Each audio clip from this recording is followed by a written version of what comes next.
यानी कि लोगों को जो लगता है कि जो एप्लीकेशन करोगे तो आपको जो हुआ मतदान है उसके ऊपर चेकिंग होगी, शायद ये ऐसा नहीं है। इसके लिए आपको न्यायालय में जाना पड़ेगा, पिटीशन फाइल करनी पड़ेगी, तब जाके ये होगा। वहाँ पे डमी बैलेट पेपर बिठा के डमी जो चिन्ह होते वो वीवीपैट में इंस्टॉल करके वहाँ पे 1400 के आसपास मॉक पोल किया जाएगा। मैंने सुना है कि काफ़ी सारे नेताओं ने भी इल्ज़ाम लगाया कि ईवीएम में चीटिंग किया गया, इलेक्शन में चीटिंग हुई। इस पर आपका क्या कहना है? अगर हाँ, बहुत से लोगों ने कहा कि ईवीएम, हाँ नेताओं ने भी कहा है और बहुत सी पार्टियों ने उसके लिए एक एप्लीकेशंस भी की हुई है ईवीएम फिर तपासनी की। तो मैं बताना चाहूँगा कि इसकी प्रोसीजर क्या होती है। एक्चुअली जिस दिन काउंटिंग होता है, यानी कि हमारे यहाँ पे 23 तारीख को काउंटिंग हुआ था, उसके 7 दिन के भीतर आपको एनेक्शर 1 के फॉर्मेट में जिलाधिकारी यानी कि यहाँ का जो कलेक्टर होता है उनको एप्लीकेशन करनी होती है। यानी कि इलेक्शन का काउंटिंग जब खत्म हो जाता है तब एओ आरओ इनकी जो जवाबदारी होती है वो खत्म हो जाती है। बाद में जितना भी सब कुछ होता है वो जिलाधिकारी यानी कलेक्टर के हाथ में होता है। तो आपको कलेक्टर को 7 दिन के भीतर एनेक्शर 1 फॉर्मेट में उसकी एप्लीकेशंस करनी रहती है।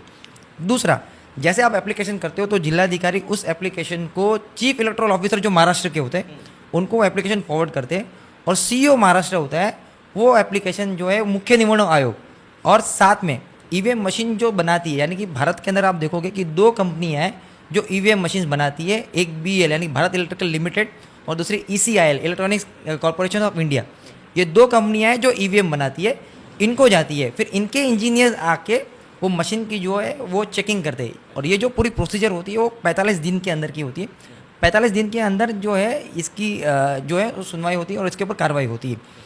बहुत से लोगों को लगता है कि मेरे ख्याल से कुछ महाराष्ट्र के अंदर 24 कॉन्स्टिट्यूएंसीज से इसकी एप्लीकेशन गई हुई है। लोगों को क्या लगता है कि जो एप्लीकेशन हुई है उस पर जो उनको मतदान हुआ है उसका फेर तपासनी वो होने वाला है। जहाँ तक मेरा नॉलेज है और मैंने जो इलेक्शन कमीशन का प्रोटोकॉल पढ़ा हुआ है, ये वो नहीं होता।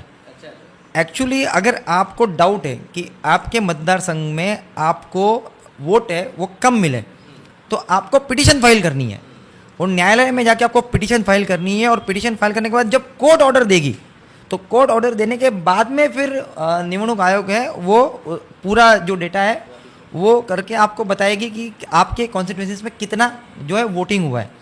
अभी जो एप्लीकेशंस हो रही है ना, उनको ईवीएम के ऊपर जो डाउट है कि जो मशीन है वो बराबर से प्रॉपरली वर्क नहीं कर रही है, तो ईवीएम की चेकिंग के ऊपर जो है वो एप्लीकेशन होती है। यानी अब क्या होगा कि ये जिन लोगों ने एप्लीकेशन की है 24 कॉन्स्टिट्यूएंसीज के अंदर, इन लोगों को बुलाया जाएगा और भारत इलेक्ट्रिकल लिमिटेड या ईसीआईएल इनके इंजीनियर्स आएंगे और सबसे पहले उन्होंने जो एप्लीकेशंस की हुए कि जिन जिन मशीनों के ऊपर, मैं एक और बात बताना हूँगा कि जो लोग भी एप्लीकेशंस करते हैं कि पर्टिकुलर अगर समझो कि एक मतदार संघ में किसी को डाउट है तो उस मतदार संघ में जितने ईवीएम अलॉट होते हैं यानी जितने बूथ होते हैं उसका 5% तक वो है वो ईवीएम की चेकिंग के लिए अप्लाई कर सकते हैं। यानी कि समझो कि किसी यहाँ पे 300 बूथ है, 300 ईवीएम अगर यूज़ हुई है तो इसका 5% यानी 15 ईवीएम मशीन ही वो चेक कर सकते हैं, पूरा नहीं कर सकते, वो 5% ही आप चेक कर सकते। उसके अंदर भी इसकी जो एलिजिबिलिटी है वो ये है कि जो 2 नंबर और 3 नंबर का जो कैंडिडेट रहता है, यानी कि जो 2 नंबर और 3 नंबर की पोजीशन में आए रहते हैं वही अप्लाई कर सकते हैं, चौथे पाँचवें तक नहीं। तो 2 और 3 नंबर के लोग हैं ये ईवीएम फेर तपासनी के लिए अप्लाई कर सकते हैं। उसमें भी कहीं सेम कॉन्स्टिट्यूएंसी से अगर दोनों उम्मीदवार ने किया है तो 5% का आधा हो जाता है, यानी 2.5%, यानी 2.5% उनको करना है, 2.5% उनको करना है, यानी ओवरऑल मिला के 5% तक ही जो ईवीएम की जो है वो चेकिंग कर सकते हैं।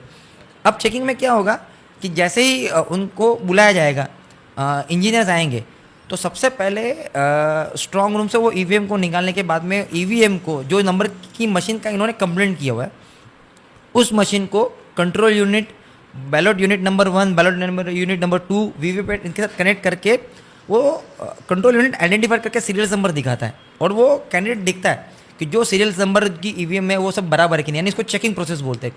वो चेकिंग प्रोसेस होने के बाद में जो अंदर का डेटा है, कि यह बहुत महत्वपूर्ण बात है कि जो अंदर का डेटा होता है उसको पूरा इरेज किया जाता है, यानी इसको सीआरसी प्रोसेस बोलते हैं, यानी क्लोज रिजल्ट क्लियर। ये सीआरसी प्रोसेस के तहत वो पूरा डेटा क्लियर किया जाता है, पूरी ईवीएम मशीन ब्लैंक की जाती है, फिर अलग से उस ईवीएम के ऊपर डमी बैलेट पेपर बिठाया जाता है। और वीवीपैट के अंदर भी वो डमी सिंबल जो है इंस्टॉल किया जाता है। और फिर जिन जिन उम्मीदवारों ने कंप्लेंट की थी उनको 1400 वोट तक का मॉक पोल करने का प्रावधान है, यानी 1400 वोट तक वो वोट कर सकते हैं। आपने देखा होगा कि जब भी बूथ के अंदर ईवीएम मशीन लाई जाती है तो जो भी निवडणूक वहाँ पे प्रिसाइडिंग ऑफिसर्स होता है वहाँ पे पार्टियों के प्रतिनिधियों से मॉक कॉल करवाता है, मतलब मॉक पोल करवाता है। तो ये वही है। तो वो 1400 के आसपास का एक आंकड़ा रहता है कि 1400 के ऊपर नहीं, अंदर ही अंदर जो लोगों ने कंप्लेंट की हुई है उनको 1400 मॉक पोल करने का जो है दिया जाता है। वो मॉक पोल के सामने जितनी चिट्ठियाँ निकलती है, जितना मशीन होता है, वो वहाँ पे इसका रिकॉर्ड मेंटेन किया जाता है। और आखिरी में 1400 के बाद में कितनी पर्चियाँ निकली थी, कितना मशीन के अंदर इंडिकेशन दिखाता है और आपने जो नोट किया होता है वो तीनों को टैली किया जाता है।